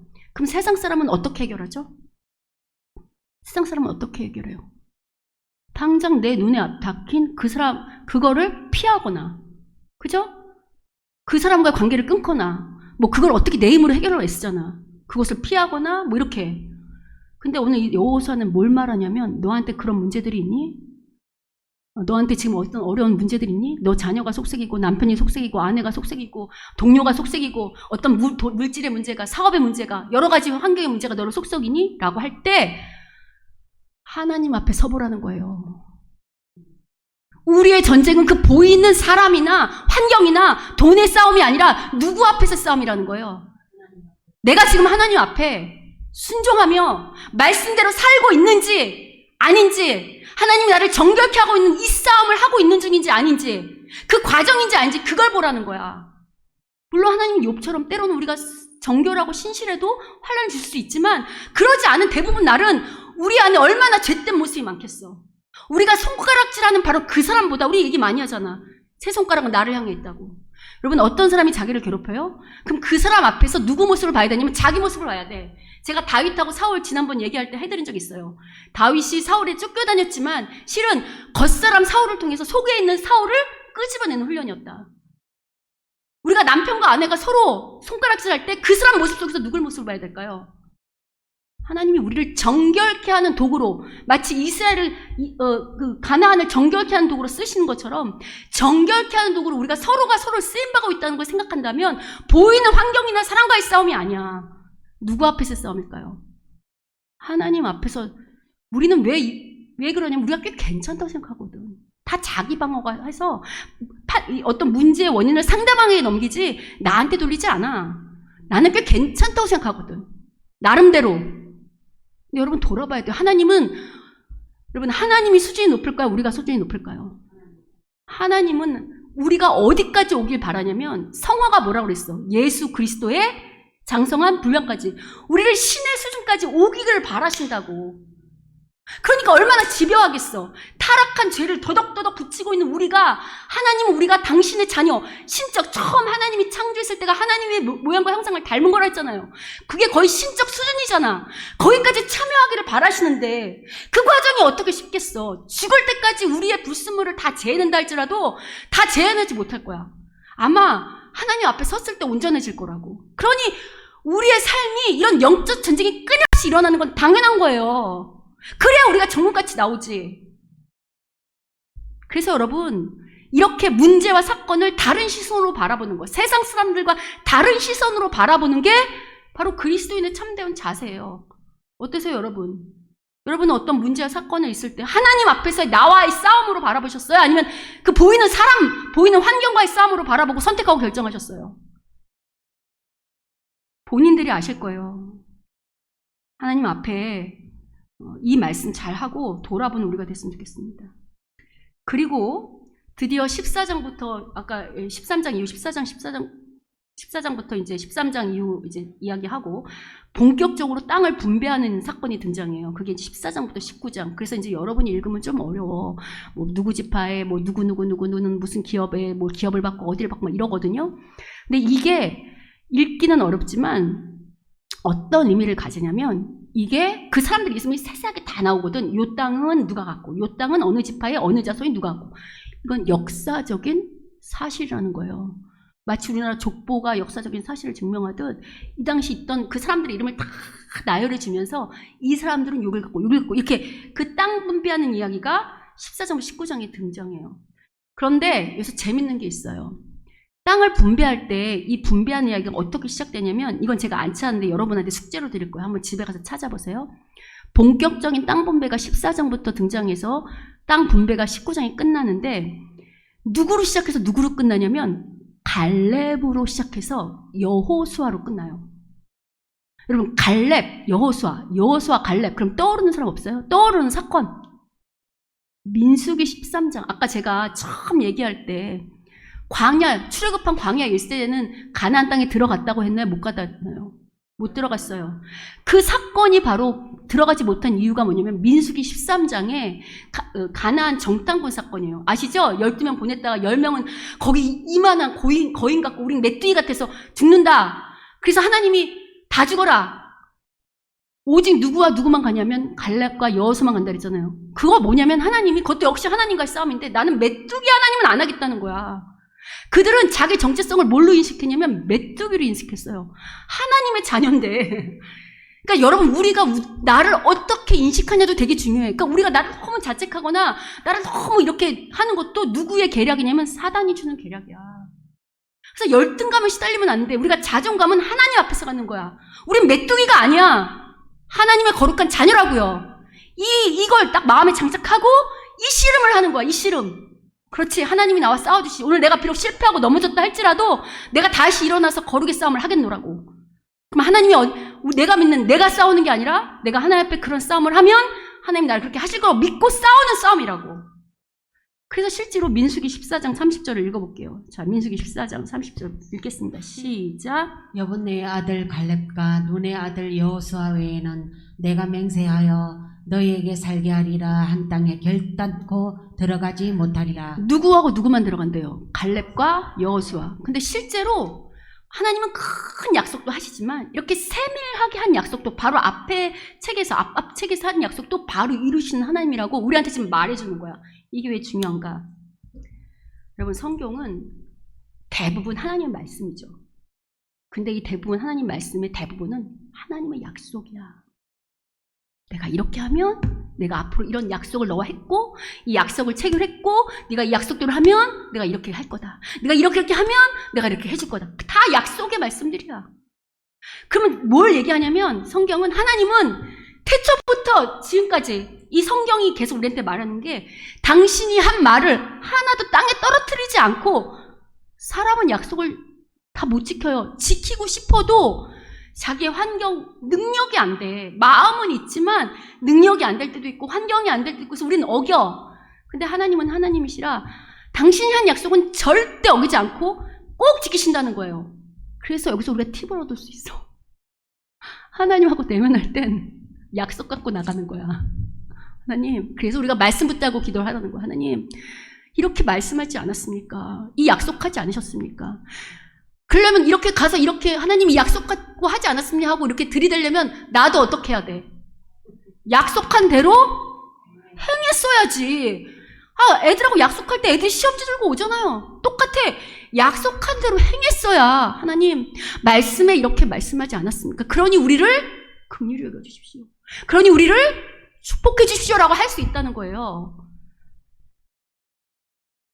여러분, 여기서 중요한 게 또 뭐가 있냐면, 그럼에도 불구하고 재밌는 거, 지금 이렇게 계속 여호수아서를 통해서 하나님이 이스라엘 백성에게, 얘들아, 이 땅에서 삶은, 그리고 보이는 어떤 전쟁의 싸움은 보이는 세상과 다르고, 너희들의 싸움은 보이는 싸움이 아니고 하나님 앞에 순종의 싸움이라는 것을 우리처럼 말씀으로만 하는 게 아니라 여리고성 전투, 아이성 전투, 또 이렇게 전쟁, 또 이런 거에서 하잖아요. 그럼 우리가 이스라엘 같으면 이렇게 금방 경험했잖아. 그럼 100% 순종할 것 같죠? 근데 참 안타깝게도 참 이스라엘은 그렇게 다 순종하지 못해요. 그게 어디 나오냐면 바로 15장에서 17장의 사이에 등장하는데, 15장, 17장 땅 분배하는 과정에 이런 이야기가 등장해요. 15장 23절을 볼게요. 15장 23절. 자, 15장 23절 읽어보겠습니다. 읽겠습니다. 시작.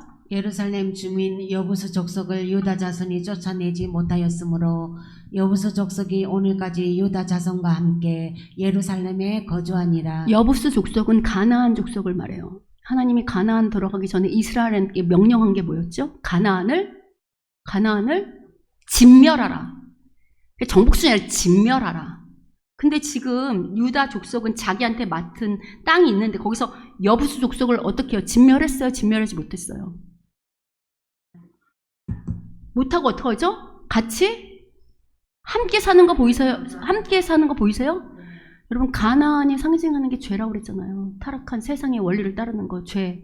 그럼 지금 하나님 백성에도 불구하고 뭐랑 같이 산다는 거야? 정결하지 못하게 죄랑 같이 산다는 거예요. 여기뿐만 아니에요. 이 유다만이 아니에요. 16장 10절 볼게요. 10절 읽겠습니다. 시작.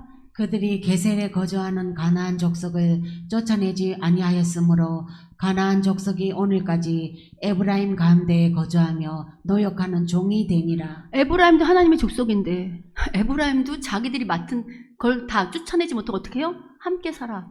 그럼 또 뭐랑 같이 산다는 거예요? 죄랑 같이 산다는 거예요. 더 재밌는 거 보여드릴까요? 17장 12절부터 13절 볼게요. 자, 읽어보겠습니다. 읽겠습니다. 시작. 그러나 므낫세 자손이 그 성읍들의 주민을 쫓아내지 못하며 가나안 족속이 결심하고 그 땅에 거주하였더니 이스라엘 자손이 강성한 후에야 가나안 족속에게 노역을 시켰고 다 쫓아내지 아니하였더라. 여긴 더 재밌는 건 뭐냐면 므낫세 족속이 처음 못 쫓아냈어. 좋아, 힘이 약해서 못 쫓아낼 수 있다고 치자고요. 근데 중간에 이스라엘 자손이 강성했다는 거 보이세요? 힘이 세졌어. 그럼 이때라도 어떻게 해야 돼? 근데 힘이 세진 걸로 만족하고 좋아하면서 또 어떻게 해요? 같이 함께 살아요. 여러분, 이게 누구의 모습일까요? 이게 바로 우리의 모습이에요. 다 우리는 꽤 괜찮다 그러고 살고 있지만 괜찮지 않다니까. 하나님은 거룩을 강조하시고 온전한 순종을 강조하시고 하나님 마음에 합당한 삶을 끊임없이 우리가 요구하시는데 우리가 어느날은 반짝할 때가 있지. 그러면 어떡하죠? 바로 이렇게 몸이 풀려. 안주해서 이 정도면 괜찮겠지 하고 또 그냥 안정된 삶을 사는 걸 추구해. 더 중요한 게 있어요. 여러분, 땅이 상징하는 게 뭔 줄 아세요? 땅이 상징하는 거. 하나님 지금 이스라엘에게 땅을 주시잖아요. 그죠? 여러분, 원래 땅은 누구 거죠? 원래 땅은 하나님 거예요. 이스라엘 자손 께? 아니에요. 내 게 아니라고. 그럼 땅이 상징하는 건 뭐냐면 하나님이 은혜로 주시는 선물을 상징해.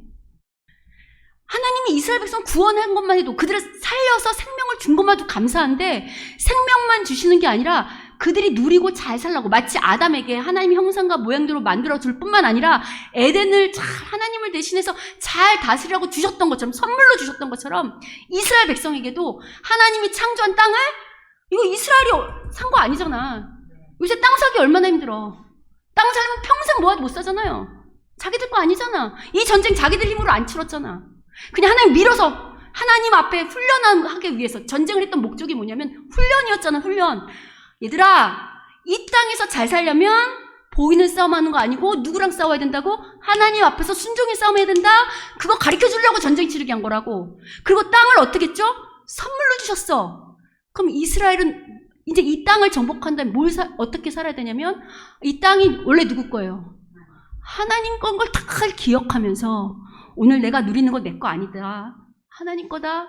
하나님께 감사하면서 이 누리는 것에 대한 복의 근원을 누구한테 찾아야 될까요? 근데 이스라엘은 그렇게 하지 않아요. 들어가더니 자꾸 다른 나라를 봐. 왜냐면 농사를 졌잖아. 또 여기 가나안 족속 살려놨잖아.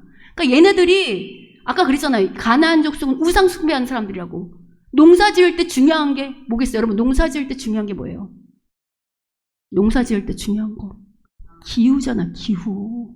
햇빛과 비가 적절하게 내려줘야 되잖아. 아까 바알이 뭐라고 그랬어요? 비의 신이라고 그랬잖아요.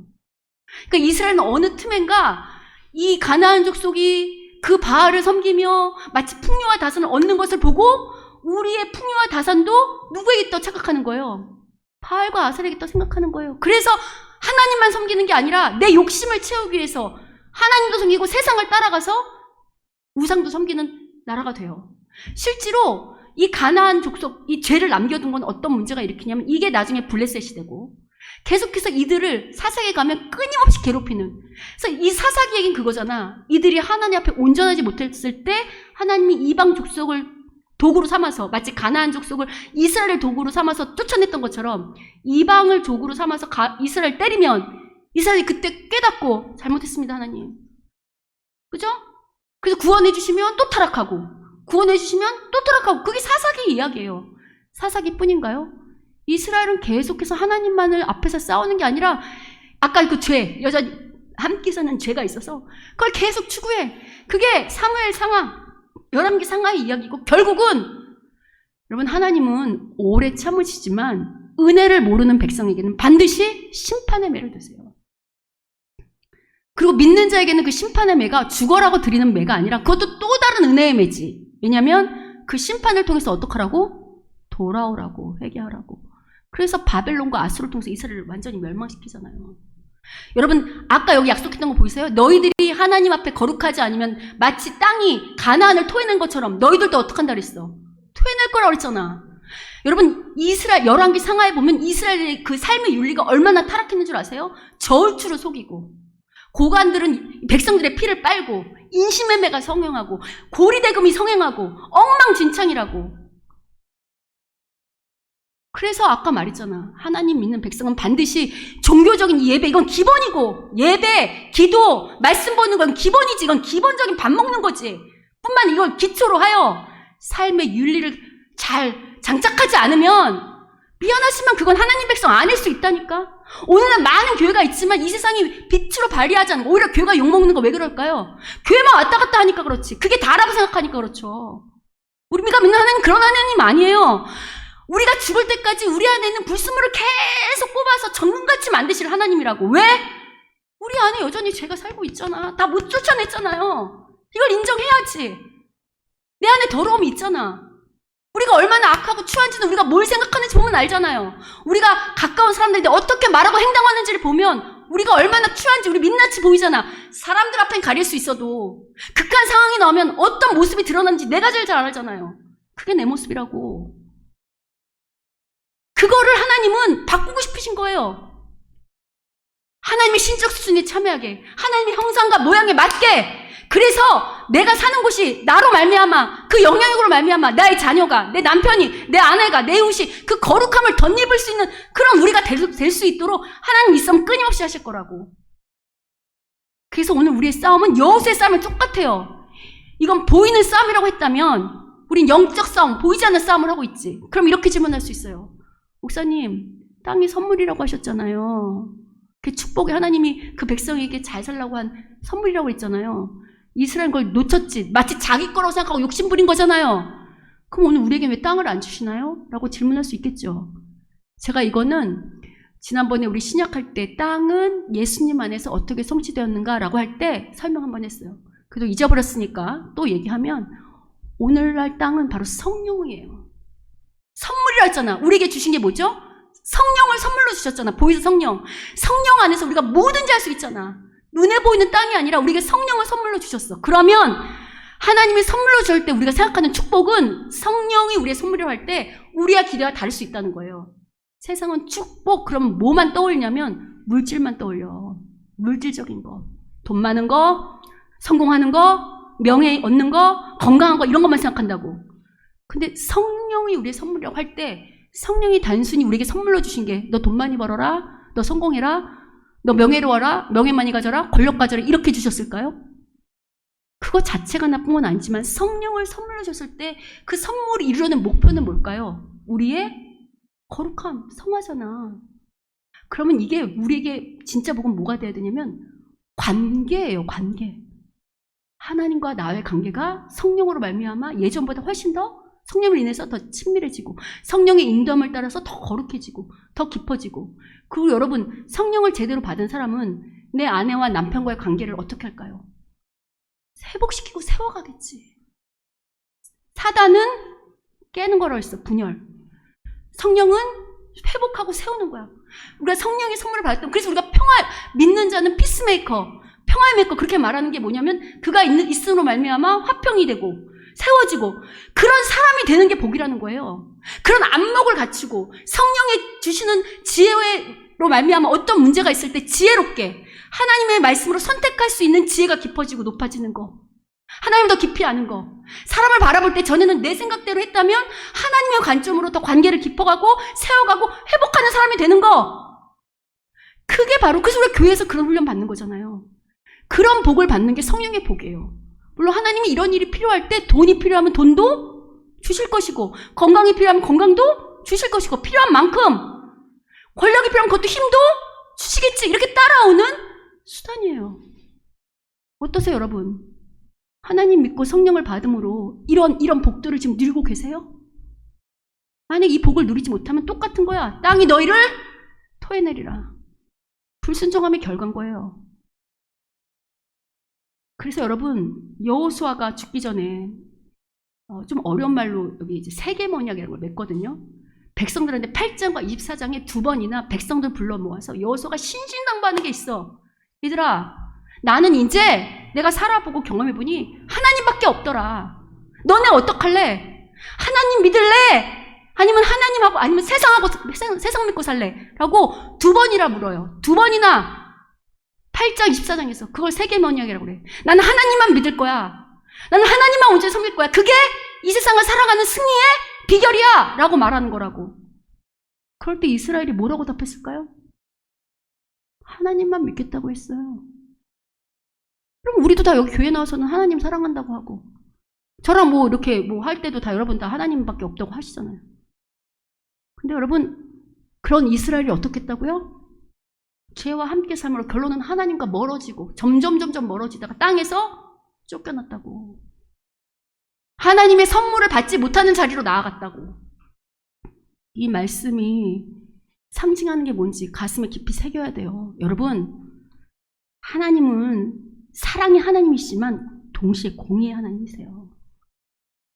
하나님은 은혜의 하나님이지만 진리의 하나님이시라고. 정의의 하나님이시고 그리고 살아계신 하나님이야. 우리가 은밀히 하는 것들을 하나님 모르시지? 않아요.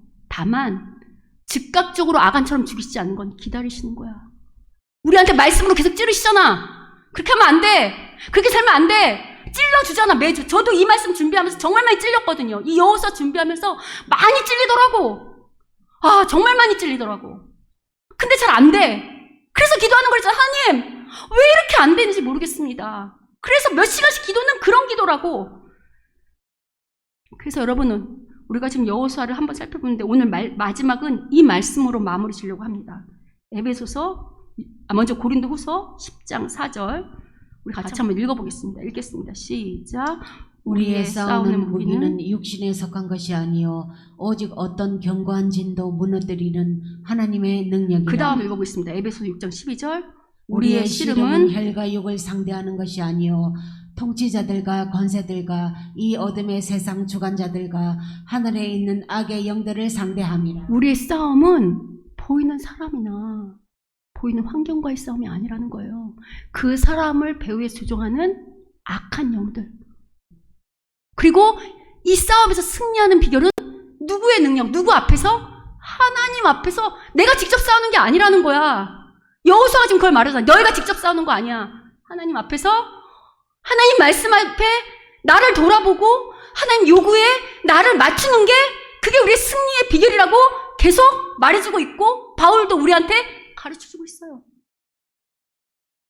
여러분, 저는 저희 교회가 큰 대형 교회는 아니지만 또 그런 걸 추구하지도 않지만 저를 비롯해서 우리 성도들이 이 싸움에서 승리하는 성도가 됐으면 좋겠어. 그래서 하나님 주신 이 땅, 이 성령의 축복을 마음껏 누리며 사는, 이 선물을 마음껏 누리며 사는, 하나님이 더 주고 싶어서, 우리도 애들이 자라면 더 주고 싶잖아. 하나라도 더 주고 싶어서 어떡할 줄 모르는 그런 우리가 됐으면 좋겠어요. 줬던 걸 뺏는 게 아니라. 오늘 우리가 좀 긴 시간 동안 이 여호수아 개론을 함께 나눴는데요. 여러분, 이 말씀 잘 묵상하시면서 또 우리가 다다음 주부터 이 여호수아 묵상을 할 건데 제가 특별히 이제 읽는 자들 위해서 이걸 준비한 거거든요. 우리가 여호수아를 묵상할 거예요. 그런 걸 염두에 두시고 말씀을 읽으시면 아마 이 말씀이 살아 역사할 뿐만 아니라 그때 깨달은 거를 여러분 삶에 적용하시면 땅을 선물로 주신 하나님의 축복이 우리 가운데 넘치게 될 줄 믿습니다. 아멘. 이 복을 받는 하나님 보시기 좋은 우리 교회요. 우리 성도들 되시기를 주님의 이름으로 축원합니다. 아멘.